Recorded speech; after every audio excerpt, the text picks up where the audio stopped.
Now let's move to a new topic, endemic fluorosis. These are the pictures of endemic fluorosis with bone disformation.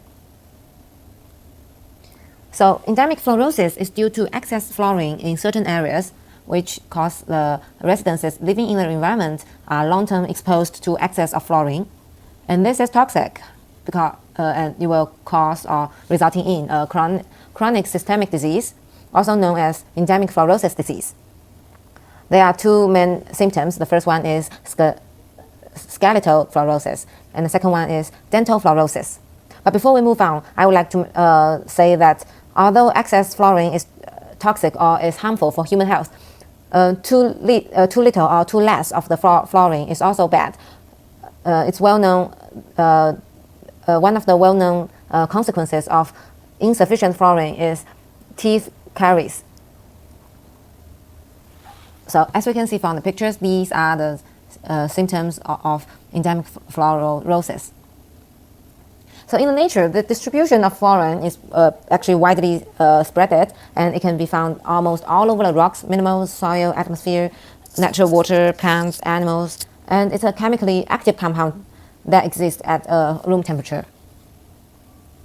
In the body, the absorption of fluoride can be through the digestive tract, respiratory tract, and skin, and it will mainly be distributed and accumulate in teeth and bone in the relatively hard tissues, where once being accumulated, very hard to get removed. For the excretion, it's most through the urine, and also a small portion can be excreted by the fetus and sweat. Noticeably, it can also pass through the placental barrier. That means that it can pass through from the mother to the fetus. So what's the epidemiological characteristics of endemic fluorosis? First of all, let's look at the wart types and distribution of the endemic fluorosis. The first wart type is drinking water wart. That means that in the drinking water, the concentration of fluorine is too high, causing fluorosis. The second type is coal burning wart. That means that in these provinces in China, the coal there are not of high quality and contains a lot of fluorine. So when the citizens here are burning those coal, they have a higher possibility of intake too much fluorine or fluoride. And the third one is drinking tea wart. It's the long-term consumption of fluoride in brick tea, which will cause the fluorosis. So in the Tibet or in the Mongolia and Sichuan and other ethnic minority areas, they have a habit of drinking brick tea. Brick tea is a type of tea that looks like brick. So during the manufacturing process, those brick tea are sometimes containing very high concentration of fluorine. So drinking lots of brick tea will cause the exposure to a large amount of fluorine. And this is the dental fluorosis, as we can see from the teeth. So what's the population distribution characteristics? First of all, the dental fluorosis occurs mainly in the growth and development of permanent teeth. While generally dental fluorosis do not occur in male teeth stage.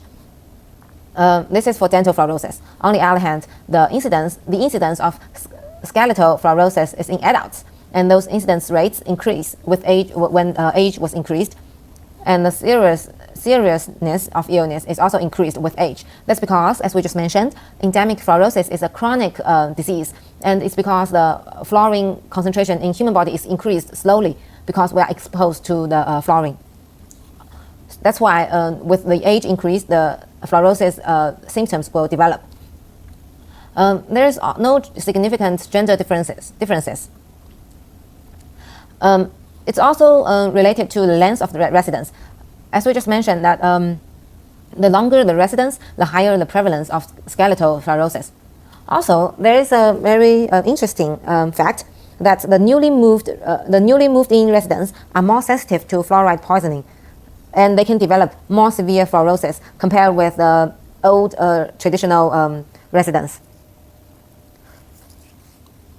This is also the picture of fluorosis, skeletal fluorosis. As we can see from these children's legs, they are like X shape, and like this. So what's the cause of endemic fluorosis? Yes, we all know it's the long-term intake of excessive fluoride. So what's the concentration for causing chronic fluorine poisoning? It's 4 milligram per liter per day. So what's the mechanism? For skeletal fluorosis, or the calcium ion and fluoride ion can form the calcium fluoride, which is actually precipitation.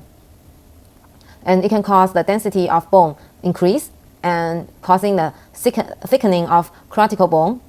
And this calcium fluoride deposition will cause the reduce of blood calcium, causing the increase of calcitonin release and increase growth of osteoclast cell and cause osteoporosis.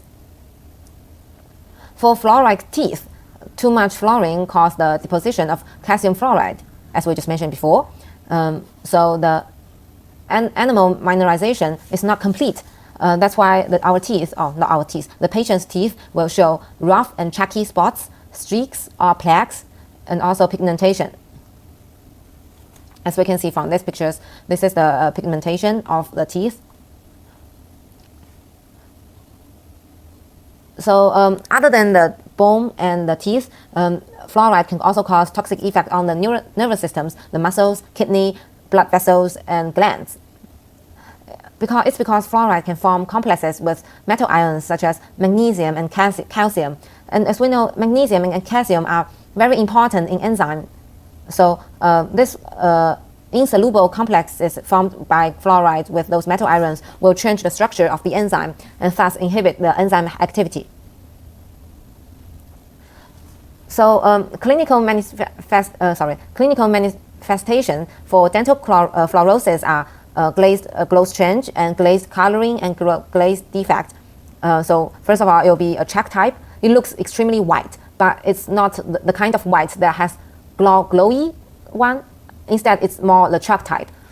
And the second one, more severe one, is the pigmented one. And the most severe one is the defect type. As we can see from here, this is the normal teeth. And there's a questionable teeth symptom. And then starting from here, we can see the chalk type symptom. And then these are the pigmentation of the teeth. And finally, there will be some defect in the glaze. On the other hand, the skeletal fluorosis containing, first of all, the pain. So this kind of pain is a persistent pain of the limbs and large joints. It's not that kind of pain that has obvious correlation to the weather changes. Next to the pain, there will also be neurological symptoms because of the narrowing of intervertebral from foramen, so the nerve root compression or nutrient disorders. That's why some patients will feel those neurological symptoms. The third one is the limb deformity, like joint dysfunction, limb deformity, and this is mainly for a lifetime. Finally, the physiological curvature of the spine was disappeared, resulting in limited mobility, like this. So actually, this patient or this grandpa is not doing some kind of stretch after the exercise.